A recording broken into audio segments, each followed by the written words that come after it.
I wanted to start with a brief explanation of why your Boxster's heating system may not be working as effectively as it should. So this view is looking at the heating system as if you were sitting in the cabin, and then this view down below is looking at the heating system as if you were looking from above. So in the wintertime, you have cold air on the outside, and that's being drawn into the car through your blower, the blower motor here. And then it's going to be routed through a series of passages to the heater core, where it should pick up temperature and then move into the cabin.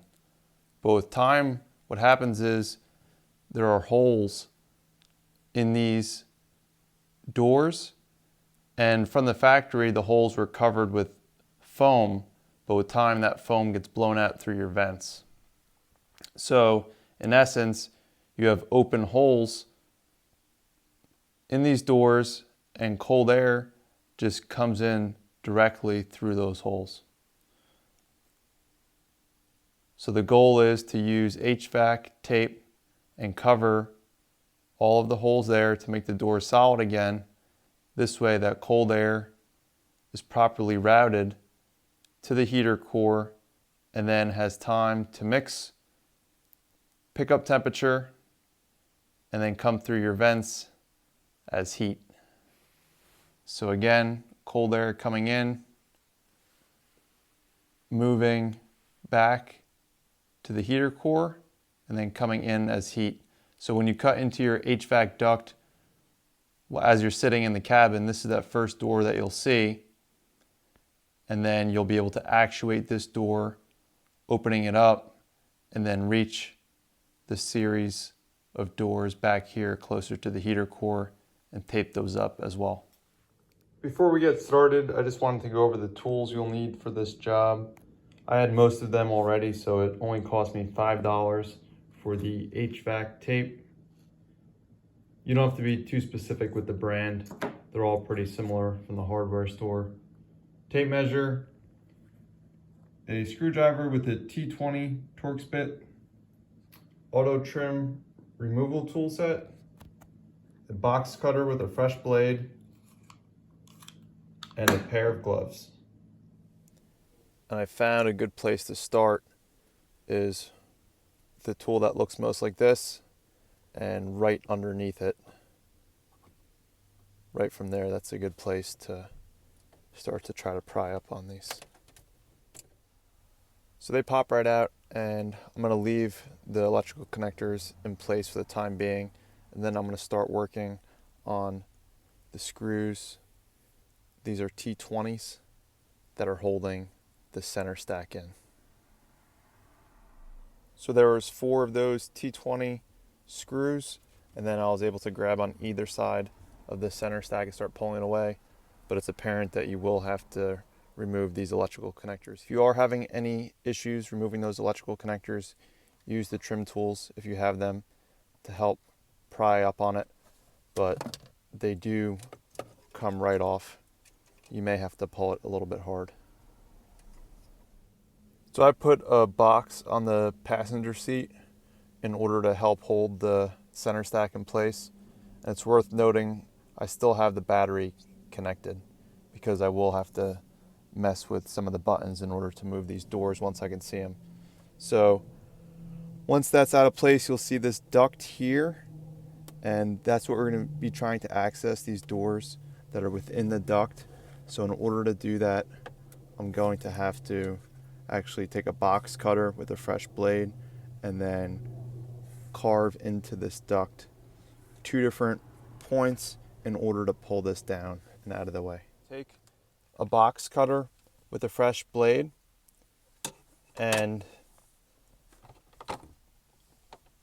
about 1/2 inch from where you see a curve in the piece of plastic, start all the way at the bottom as low as you can, and then carve upwards very carefully and out on a diagonal, and then as best you can try to mirror it on the other side. Again, start as low as you can on the duct and then come up and around to roughly there.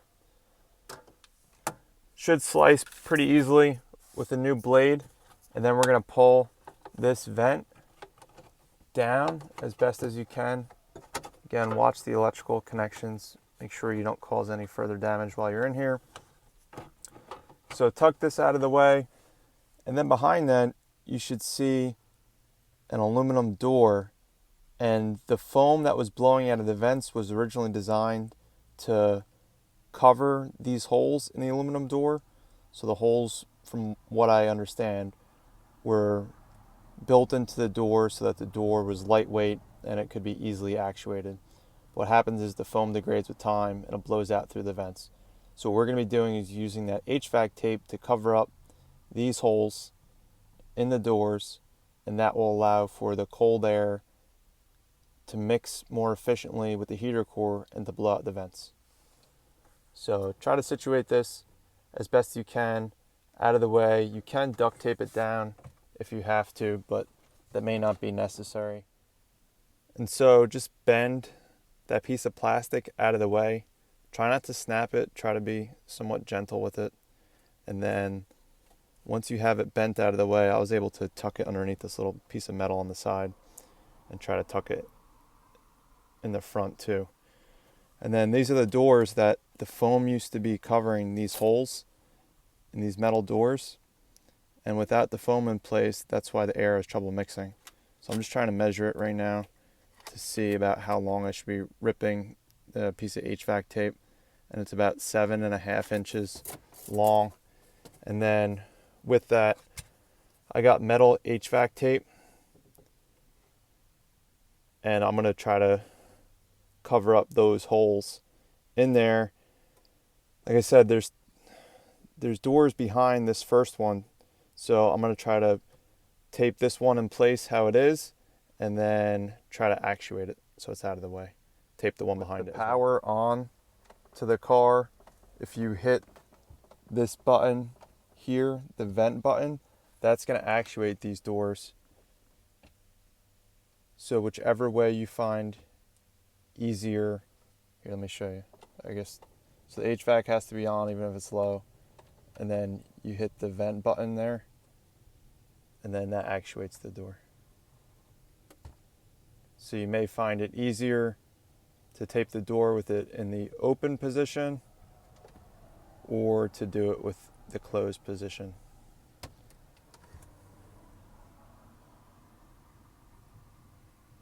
So with the door open,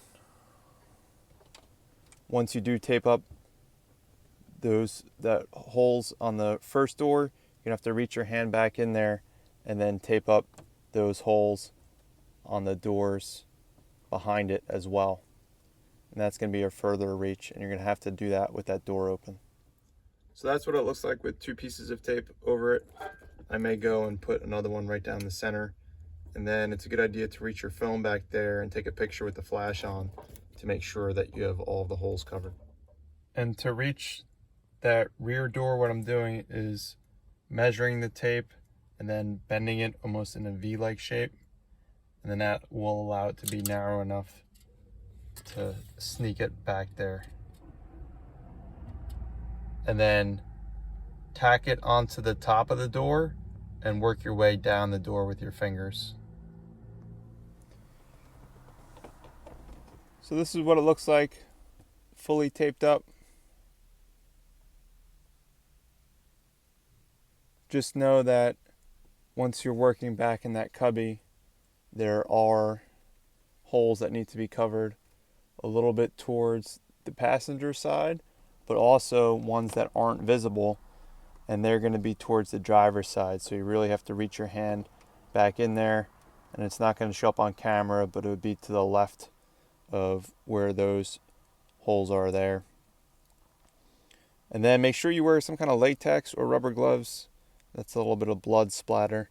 Hands got a little bit cut up there, so definitely wear some gloves when you're working back in there with those sharp bits. And then the final thing to do is to use the same tape and tape this duct in place from the exterior. So that should be fairly easy. You're going to want to have it as lined up as possible. And then you're just going to reinstall the center stack. Make sure that you tuck all the wires away out of place and that this portion of the vent assembly goes into that ductwork nice and neat, that the tape holds in place. And then reinstall those 4 T20 screws and reconnect your electrical connectors, and then those 2 face plates pop right back in place. And your heat should work a lot better. And then take the time to clean out any of the black foam while you're in there, and also afterwards I'm going to go back and clean up my vents. Make sure you remember to fish the electrical wires and connectors back through the center stack before you install it onto the dashboard. So fish these wires through with the cigarette lighter going through the one on the bottom alone. And then what I did was I loosely installed these 4 T20 screws, and I used the alternating fashion to get them in there until they're just touching the plastic surround. And then I snugged them down. Remember, you're just looking to snug these down. They don't need to have a bunch of torque on them. Just snug them down until they're just tight enough, because remember, they are going into that plastic housing, so you don't want to break anything. And then with these plastic bits here, they just snap back into place. So that's on there. Then reconnect these electrical connectors and snap that one back onto place. An idea I had, seeing how easy it was to remove everything and reinstall it, was potentially moving this HVAC controller down to the CD holder, which I don't use. And then that would free up this DIN to have some gauges in here like I have in my Miata to monitor water temperature, oil temperature, or anything else.